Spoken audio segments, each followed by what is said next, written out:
Hey everybody, it's Laurie Blomer here. It is Sunday, May 11th, 2025, and here in the United States, and I'm sure elsewhere in the world as well, they're celebrating Mother's Day.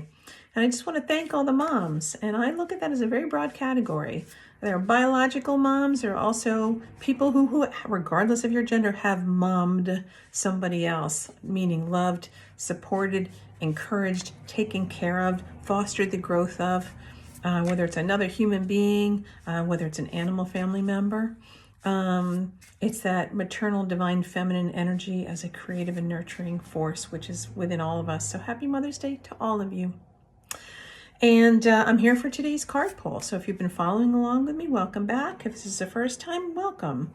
Almost every week I pull a card for spiritual reflection and spiritual inspiration. I like to work with whatever deck I just feel inspired to work with, but I will tell you, I do get requests. There's some people that really gravitate to certain decks that I work with. In fact, they will go on and buy the deck for themselves if they really like it. So by popular demand, I'm working with this deck again. This is not a paid promotion, just so you know. Denise Linn's Sacred Traveler is the deck that I'm going to be working with this week. Let me show you that one again. I really like this one because it's very true to tarot.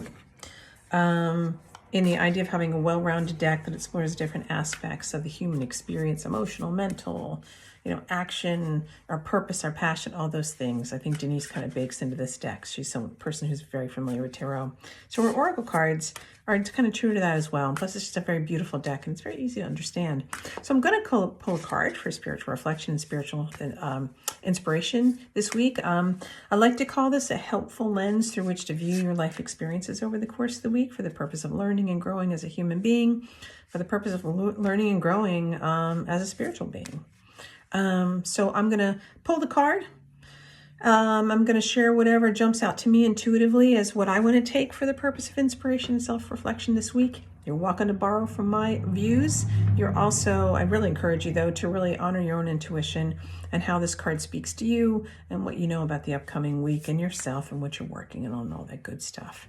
If you get my emails, you will also get Heather Coletti's perspective on what's going on astrologically. She's an astrologer, she's a life coach, she's a philosopher. So Heather always adds a very interesting dimension on how the card's energy can be viewed in light of what's going on astrologically.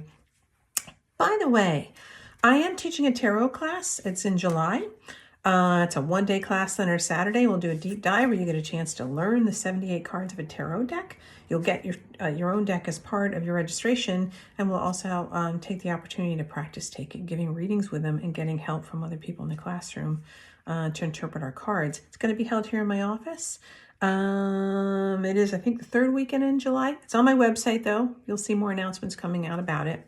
I scheduled it in June, but I think it was too close to the July 4th holiday, so I pushed a little bit further into July. Anyway, I hope you can make it.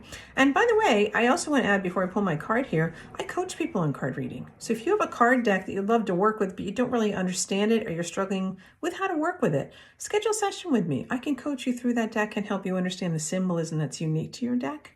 If you want to sort of just develop your skills on card reading for yourself, or maybe you're already giving readings for others and want to improve your reading capability, I can coach you in that as well. Just schedule a session. I have a scheduling website. You can access it through my website. It says Schedule a Reading with Laurie. And I have a general category called Psychic Readings, All Types. Grab one of those. You'll be asked to comment on what type of support you're looking for. If you want support with a specific deck or with card reading, just jot all that down in there. Particularly if you want help with your own deck, give me the name of the deck so I can become familiar with it before your reading, and then we'll sit down and I'll help you with it. I can help make you be a better card reader for yourself and others. Okay, with all that out of the way, I've been shuffling and shuffling as I've been talking, and now I'm going to pull a card and I'm going to do a quick riff on what's jumping out to me. And again, I encourage you to pay attention to what really jumps out to you. So here we go. When I pull a card this way when I'm standing up, I just split it in half, and whichever one my thumb is on, that's the card we go with. So it's this one, and our card is Impasse. Reflect and redirect your energy. I like this card. You may not like this card, and we may be looking at a squirrel who appears to be stuck or facing this impossible wall. I really like this card in as much as it implies that the journey goes up to the wall there. In fact, squinting your eyes and using your imagination, it goes beyond the wall. We just have to figure out a way to deal with the wall. Could be dig underneath it. It could be climb over it. But the impasse is not a real impasse. We can see light above that wall. So there is a way over it. We can also see that the weather looks pretty good on the other side of the wall, but we may be faced with some decisions on what to do with it. I also like the fact that we've got a squirrel here and it's fall. So timing seems to be important for this squirrel. Like, wait a minute, this is the point where I'm supposed to be burying nuts and I'm supposed to be storing up things for the winter. So it may feel like I don't have time for an impasse. This is bad timing. I need to be able to access my resources or continue doing what I need to do. I think, the idea of reflect and redirect your energy, I'd kind of be like this squirrel right now. This week, it might be take a pause.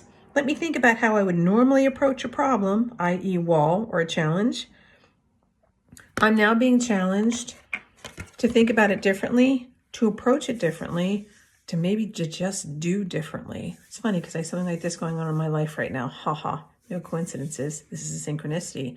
It's this idea of saying, what is the known way to do it may not work this time. So look at this as an opportunity for growth, for exploration, for maybe stepping out of your comfort zone. Could be this squirrel has tapped all the resources of the nuts on this side of the wall and he's got to go on the other side of the wall to check out the trees that are over there. Or the better places to be able to plant those nuts. So I'm going to look at this as a challenge for positive growth. An impasse does not mean it's over. It may not even mean that it's a door closed to me. It may mean I just need to go about it in a more creative way. However, it might mean that a certain door is closed to me and I need to do differently now. Trust the universe. It's got your back. So this idea of reflecting on it, the situation, redirecting your energy, life continues. The path, your path, does continue. It just means I'm going to do differently, but it also means there's an opportunity for growth and there's an opportunity why I'm being stopped doing it a certain way or going in a certain direction. That means our soul knows there's a better direction for us or something beyond that wall. So those are my thoughts for the week. Again, I encourage you to sit with this and see how this reflects on what you know about your life, what you know about what you're trying to attain, what you know you have going on for this week. And as always, as I said in the email, Heather's going to provide her interpretation as well based on what's going on astrologically so you can work with those energies. So there you have it. My name's Laurie Blomer. My website is laurieblomer.com. By the way, Blomer has one O. My email address is laurieblomerpsychic@gmail.com. Would love to hear from you. Would love to work with you. As you know, I give psychic readings. These are not necessarily predictive readings for the weekly card pulls, but I do predictive readings when I'm working with clients. We get into the weeds with problem solving. We get into the weeds with regard to what directions are open to us, and we get insight from your spirit guides who are helping you to move forward in your soul's journey. So I would truly love to work with you. Anyway, in the meantime, hope you have a wonderful week. Again, happy Mother's Day, and thank you for all the mothering you do for the people, beings, animals, others in your life that you care for. We appreciate it. I hope you have a great week, and thanks for watching.